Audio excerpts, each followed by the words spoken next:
Kindness of Hashem, there's no bounds. Okay. Good morning, 19b.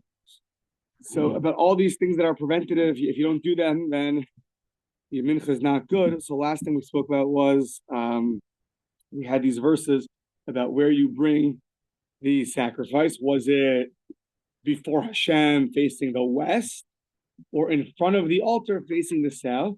The answer was you bring it to the southwest corner. So we're up to Rabbi Eliezer Omer. Rabbi Eliezer says, Yachol Yagishan Lamarava Shel Karen. You would have thought to bring it to the west side of the altar, or Ledroma Shel Karen, or the south side. But Amris Kol Makom Shata Motze Shtei Mikros. So the rule is like this: whenever you find two psukim, Echad Mekayim Atzmo Umekayim Chaveiro. So one verse fulfills itself and fulfills its friend. We'll see what that means in a second. The Echad Mekayim Atzmo Umevatel Es Chaveiro. One fulfills itself and nullifies its friend. So then, which one do you choose? Manichin Esher Mekayim Atzmo Vatel Chaveiro. You leave the one that fulfills itself and nullifies its friend. V'tovsin, you grasp the one Esher Mekayim Atzmo Umekayim Chaveiro. That fulfills itself and fulfills its friend.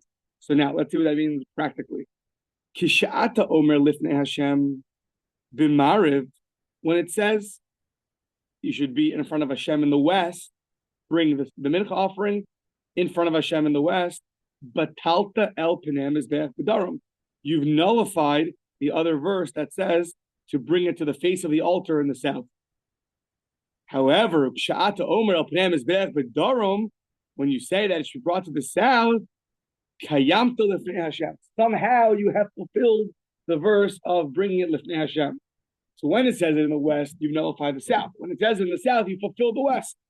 How does that work? So it says the riddle, no? So the Heicha Kayamta, how did you do that? So Amar Ashi, Kasafar Hayitana, this author of this Rabbi Eliezer must hold. Hayitana, Kasavra Hayitana, Kule Mizbeach B'Tzafon. There was a debate where exactly the altar was.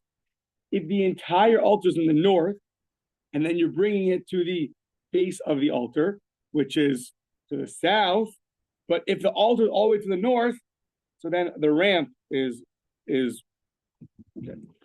If the altar is all the way to the north over here, this is the west. Jules' beautiful mug. So then, if you bring the mincha over here to the west of the altar, to the south of the altar, it's also west, facing the west. It gets both. This is the face of the altar. The south, this is the north, this is the south, and it's also east to west. So if you hold the mizbeach over here, the front of the mizbeach is all the way to the south. You can't fulfill both.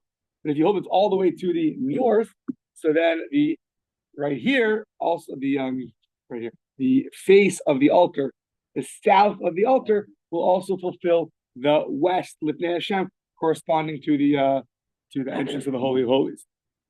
Okay, fine, good. Maskef for Rav Huna. Rav Huna has a question. Hare melach. So now we're getting involved in the salt.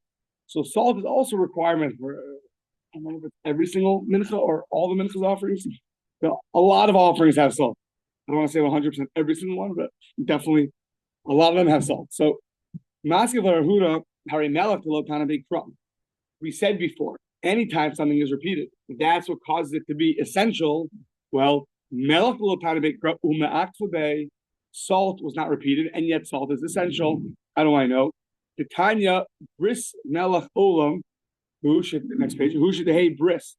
So it has to be. You have to have a covenant with the salt. There's an internal covenant with the salt, and should hey bris amor of a melach. That the salt should be there. That the salt should be part of the sacrifices.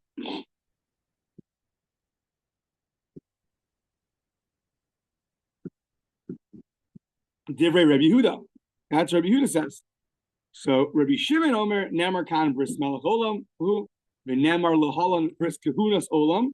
Rabbi Shimon says, okay, but there's a Gzeira Shava that compares that derives. It says bris melech olam, eternal salt covenant here. It says bris kehunas olam, eternal priestly covenant.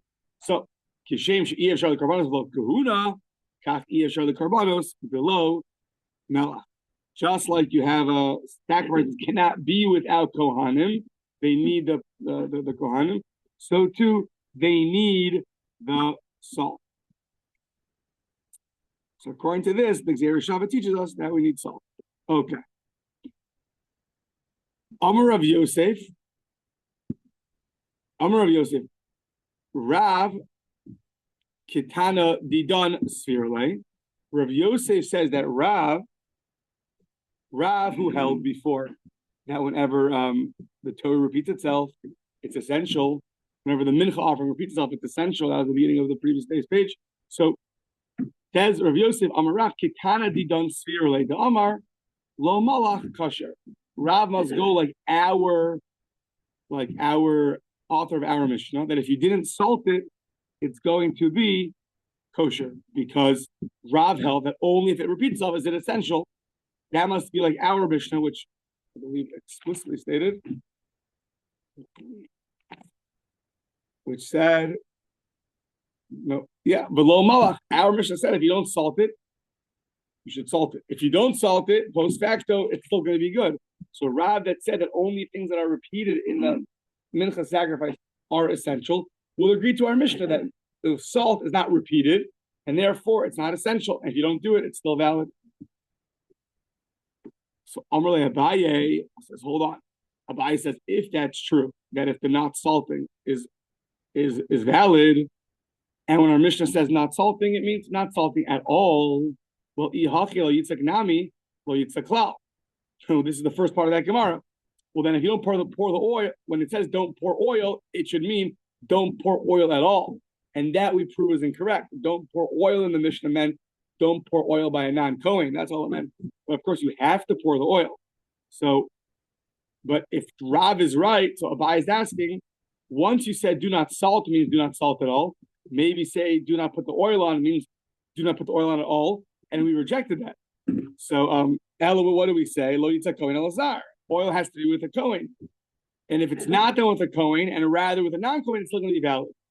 So once you said it for that part of the Mishnah, Hakanami lo malach Kohen elazar, you should say the same thing, that you didn't, if it's not salted means, if it's not salted by a Kohen, rather a non-Kohen, it's still going to be valid. Why does it mean it's not salted at all? Why does Rav Yosef assume that not salted in the Mishnah means not salted at all? Maybe not salted means not salted by a Kohen, rather salted by a non-Kohen. There's a big problem with that, because Amarle says back to him, you cannot say that. You think a non-Kohen is going to the altar to put the salt on? No, he doesn't go near the altar to put the salt on. That's not what Kohanim do. So that's why you can't say that it's referring to do not salt. Rather, do not salt. A Kohen should not salt, but a non-Kohen could salt. That can't be. That's one. The ibais ema. So that therefore, do not salting must mean do not salt at all, which means that salting is not essential. And if you don't do it, it's fine. And that's how Rav would agree to our Mishnah. Or v'ibais ema bris, since it says the word bris, salt is like a covenant. So that's command tanabe kra damya. That's like the Torah repeating itself, and therefore even Rav will hold that salting is essential, which would be not like our Mishnah. So Rav says you have to repeat something for it to be essential. Either he agrees to our Mishnah, and therefore if you don't salt it, then it's going to be okay. Alternatively, some words have the same strength as if the Torah repeated itself. Calling it a covenant is strong enough of a word that it's akin to it being repeated, and therefore it would be essential. And Rav therefore would not be like our Mishnah. It sounds like, and it would be and if you don't salt it, then it's not going to be good. Says Gemara, hold on. The low tanabe kra. You want to tell me that salting wasn't repeated?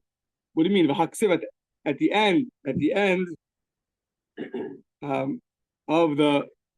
some of the mincha offerings, it says the kol korbanecha minchascha b'melach timlo. It sounds like it says that it should be you should put salt on it. So yeah, and it says it in that verse. That's the beginning of the verse. What?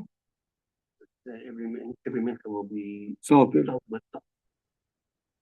Yeah, that's the beginning of the verse. The end of the verse, I think we're going to see coming up, is Al Kol Korbanecha Takriv Melech. It said it twice in that verse that all the salt, that all the mincha should be salted.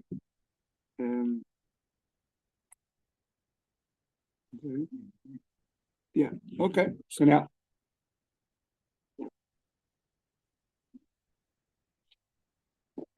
We have plenty of time. We have plenty of time. Everyone relax. So okay. So so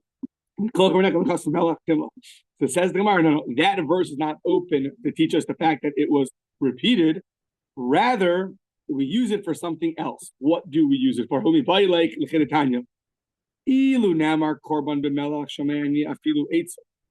I get a little detailed about the sacrifices. Says the Brisa. I think we're going to go back and analyze this Brisa. So the Brisa says, if it would have said korban b'melach, that a sacrifice, or every sacrifice should be with salt, then I would have thought shomei ani afilu eitzim v'dam shenikru korban. We have that the blood and even the wood that's brought also is referred to by the name korban. So if you'd have thought that it said kol korban b'melach timloch, every sacrifice you put blood on, you put salt on, you'd have thought even the wood, even the blood, if you put salt with it. So Talmud Lomar mincha doesn't say anything. It says they call korban mincha secha. Minchascha b'melach timloch. Any korban doesn't mean any korban. It means it says mincha, a mincha. Now, what is unique about a mincha? Ma mincha, just like a flower offering, is miyuchedes. It's unique. Why? She'acherin bayin chovala. Avkol she'acherin bayin chovala. So mincha is unique that other things come on behalf of it. There's wood that comes on behalf of it, and there's also the frankincense that comes. The wood. There's the wood that comes on behalf of it. So that's unique. So to anything that would need wood to come with it would also need salt. That would exclude the wood itself. The wood, it doesn't need itself. And it would exclude the blood. The blood, there's no wood that comes from the blood. So that's why we would exclude the wood and the blood from requiring salt. Now, ima mincha miyuchedes shemateres, just like a mincha is unique, that it's a permitter because it permits the remnants for being consumed. So then, af kol shematir, anything which permits should require salt, such as avidam shematir. I'm going to bring blood. That blood permits. No, from among the blood and from on the flour offering and not on the blood. So we're not going to bring salt on the blood. Now, yachol tehei mincha kula te'una melach. You would have thought that the entire mincha requires salt, even the remnants. Even the remnants would require salt. So maybe that's why I put so much salt in the bottom of the pretzel bag. It's probably this is the source. So I was that kid used to drink all the salt. I understand. Just in case, yeah. So maybe you'd have thought the entire mincha requires salt, even the remnants. Talmud Lomar korban. Korban toan melach vein mincha kula toan melach. No, only the sacrifice part that goes on the altar, not the part that gets eaten, requires salt. Okay. Now, the ainli ela komates. I only know that the flour, the komates, is going to require salt. Minayin l'rabos es halavona. How do I know to include even the frankincense that you put on the altar? That needs salt as well. Mar bani salavona shekin ba ima b'kli echad. Because since lavona comes in one vessel with the flour, so then it will require salt as well. Minayin l'rabos salavona haba b'pnei atzma. How do I know to include it when frankincense comes on its own, or the levona haba b'bezichin that is brought with the lechem upon him, with the bread, the haktores, and a special torah that was brought, special spices that were brought, and the minchas kohanim, and a special offering of the kohanim, and minchas kol mashiach, and offering of the kohen gadol, minchas nesachim, and libations, and emurei chatos, and the sacrificial parts of the offering, the emurei asham, and the sacrificial parts of an asham offering, the emurei kachikadoshim, and the sacrificial parts of the very holy animals, the emurei kachikalim, and the less holy animals, the evari ola, and the sacrificial parts of an ola, the ola sa'ov, and the ola and a fully consumed bird offering. Minayin. How do I know that all of them need salt? Talmud lomar al kol korbanecha takriv melach. At the end of that verse, it says, for all sacrifices, we need salt. Now, the point of this whole thing that we brought in was that part where it repeated salt was not extra, because you needed to teach you what was unique about a mincha offering, and then you needed again to teach you that all the offerings need salt. It was not available as a repetition within the mincha offerings to teach you that salt is essential. It was not available for that.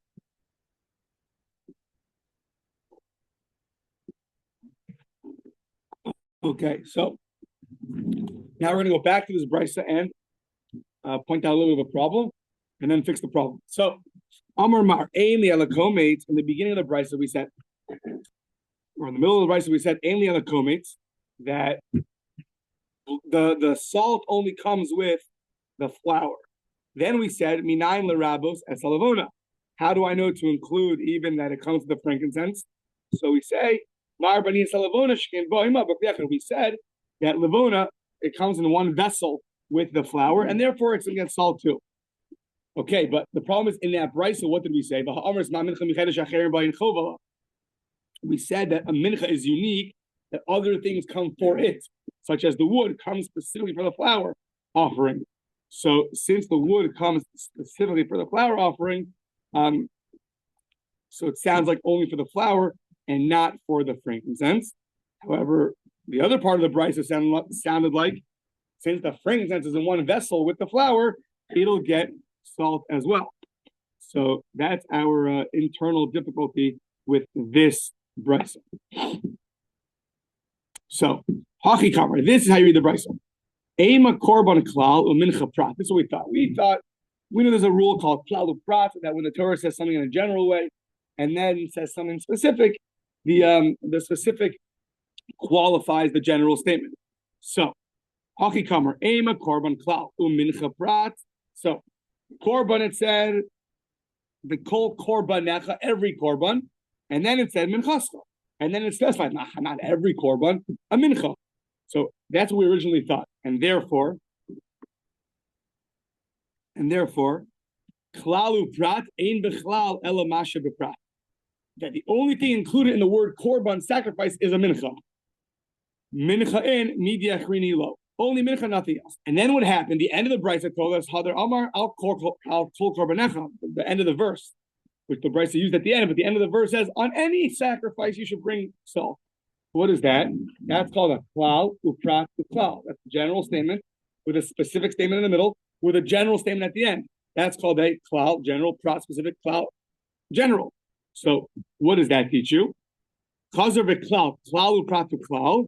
So that teaches you that if you just had a general statement and then all you had was a specific, so it was just that specific thing that the Torah was referring to. Once you add a general statement to the end, so now it's not so much that exact specific prat, that detail, but it's that and anything similar to it. So,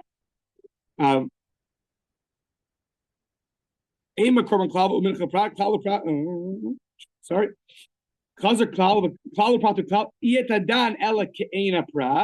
You only include things that are similar to the detail. Just like the prat, the mincha, which other things come for it, such as the wood. So to anything else that other things come for it will require salt, the bayin chovala. So Af kol shacherin bayin chovala. So now, says Mara, what does it mean acherin de bayin chovala? other things come for it. What does that mean? Ma'inihu eitzim.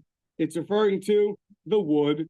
Anytime wood comes for a sacrifice, then it will require salt.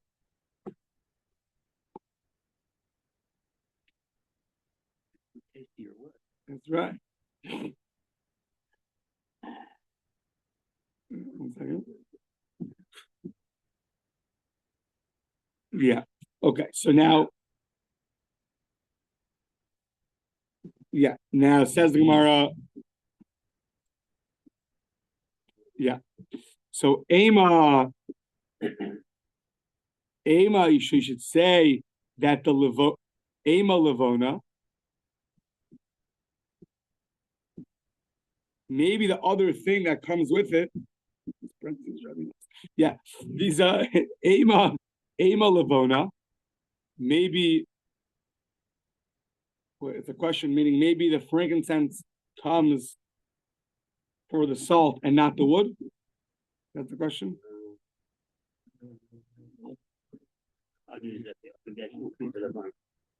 At the what?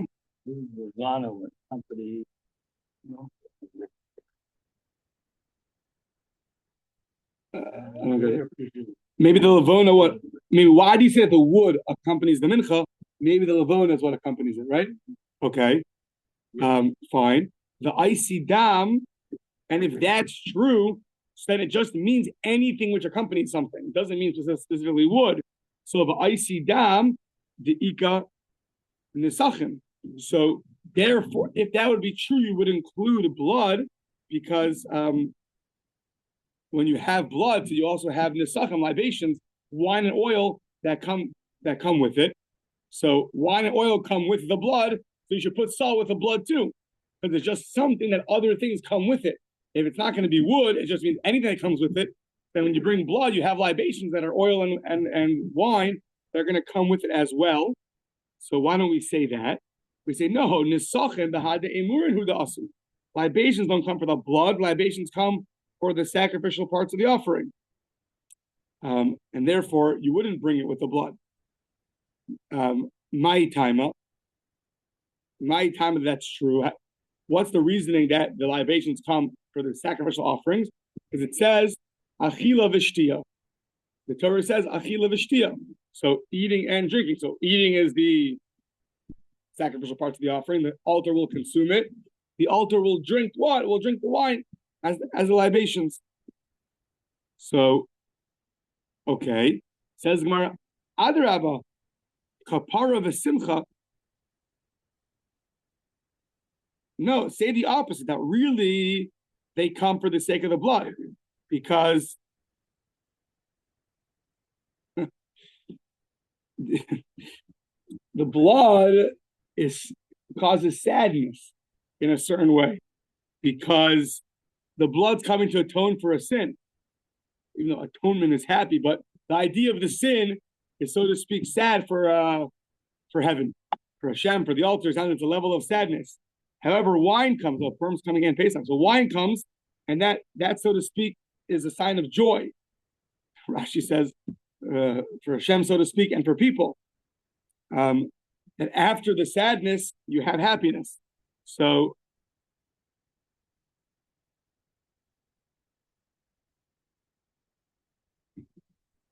I guess what it's saying, it's really like two forms of happiness come together, meaning the atonement is followed by wine. Those two come together because sin causes sadness, but atonement and wine will cause happiness. So therefore, we should really view maybe the libation as coming with the blood. That's like one package deal.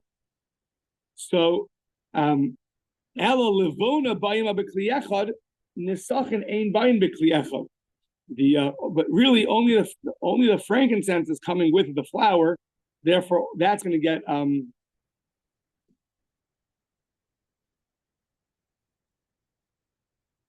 so therefore it's considered with it because it's coming in one vessel. But nisachin ein bayim b'kli echad. But we don't view the libations as with it because they're not in one vessel. Aval eitzim, but wood. Mincha, But wood is something which is brought for the mincha, and it's there for all the sacrifices. You have wood on the altar to burn it. So that's why it's wood and not something else. Now, the ema maha prat mufurish shacherin bayin chovala umateres av kol shacherin bayin chovala umateres umayinihu. So maybe you'll say back on the Bryce that when it said it has to be similar to the detail, which is the mincha. Anything similar to the mincha requires salt. Maybe that means anything that other things come for it, and it's a permitter. Whatever things come for it, and it's a permitter, that's going to require salt. What would that be? Umayni levona hababa bazichin. Levona comes hababa bazichin to shayir lechem.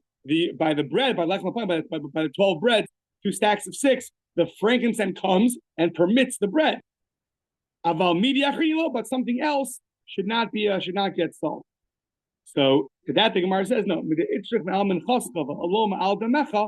The fact that it was specific, the Torah said you're going to bring it on the mincha and not on the blood. That teaches mechlal the hanach kulu asu b'chad sad. That teaches you that I think I got a little stuck on this line, but I think it means everything else comes with the end of the verse.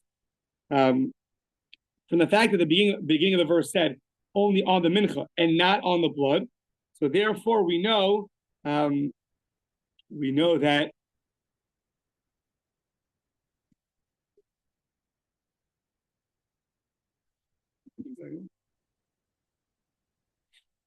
from the fact that it said on the mincha and not on the blood, it teaches you that you don't have to have both.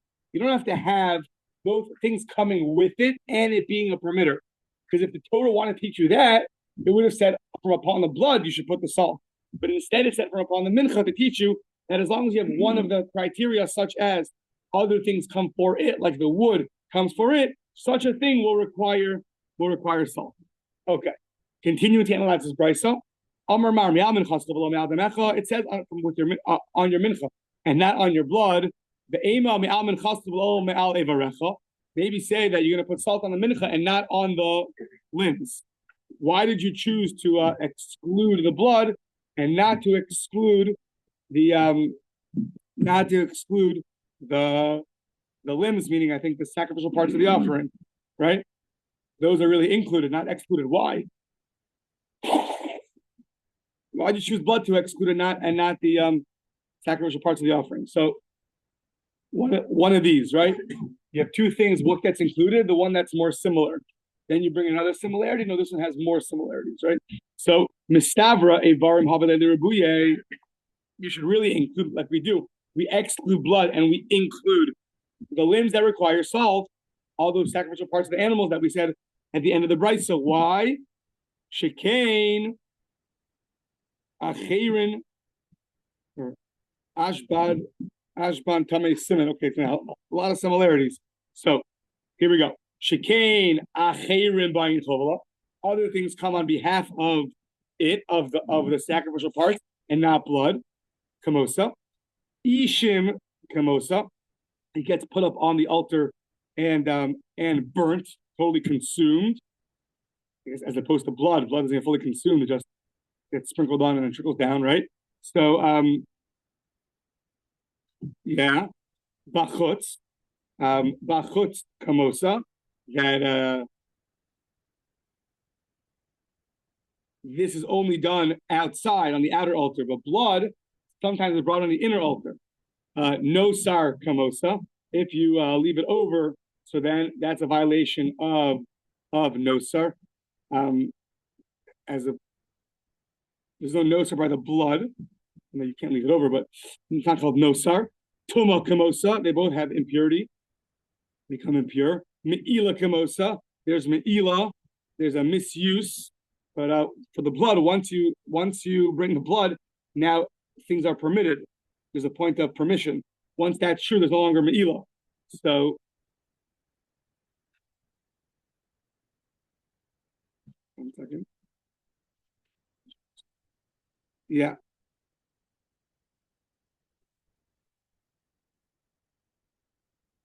Yeah, the Rashi brings from the Gemara in Yoma that there's three psukim that the violations are excluded from. So blood is we excluded from nosar and tuma and meila.